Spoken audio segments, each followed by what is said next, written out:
First, here is my take for today, entitled, "We are Nigeria and Nigeria is Us."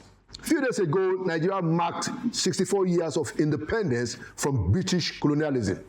We have not achieved our potential yet, but we must do everything not to wallow in self-pity. I have heard our leaders urge that in expressing our many frustrations with where Nigeria is today, we should not resort to self-condemnation. We should not put Nigeria down. And I agree. Nigeria is what we say it is. We are Nigeria, and Nigeria is us. Yes, we must trace a good portion of the responsibility of our current state of morass to our leadership over the decades. But all of us as a people, we have a role to play in what happens next. And that includes those who are currently in government at federal, state, and local levels, and those who are not in government. Yes, it also includes leaders outside government.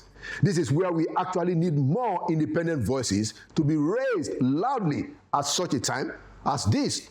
We have very strong groups in the non-political elites, be it in religious, traditional institutions, business, academic, and professional groups.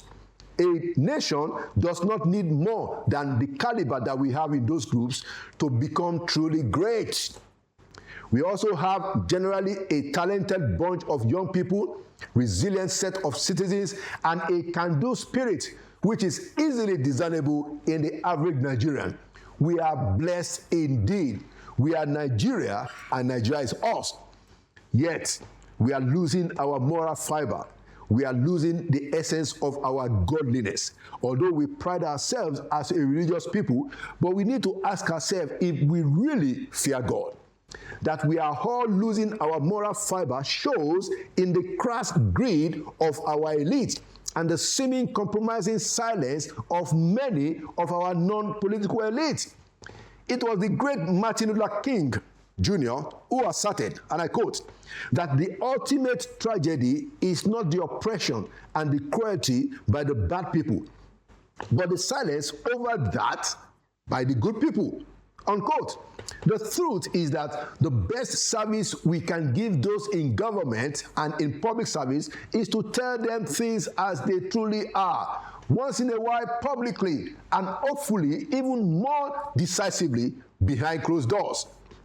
Those who are not in government can never be free of the blame if they provide a refuge or a compromising comfort for leaders in government who are fleecing our commonwealth and those who contaminate the public spirit. There ought to be no divisions among all of us as a people. That the rule of law must prevail, that impunity must end, that corruption must be fought as much as possible, and that we must deploy public resources to assuage the multidimensional poverty in the country. These are the barest minimum that we can afford and that we should afford as a country of decent human beings, regardless of ethnic differences, religious differences, regional or gender differences.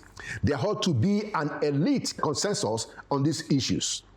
We are Nigeria, and Nigeria is us.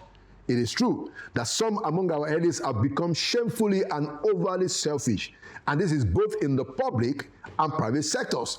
But by the grace of God, we have over 200 million people, and without a doubt, there are among those a good number of elites who are truly loving of our country. Now, such people must stand up and be counted, because we are Nigeria, and Nigeria is us.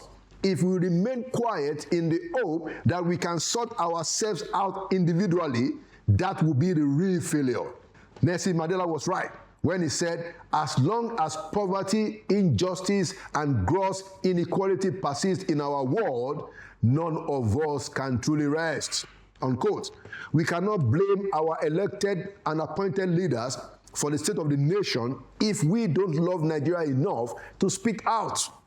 We must speak out that regardless of our political affiliations or differences, rule of law must be enforced, impunity must end, corruption must be cut to size, and we must spend a good part of our budget and resources to assuage the multidimensional poverty of our people.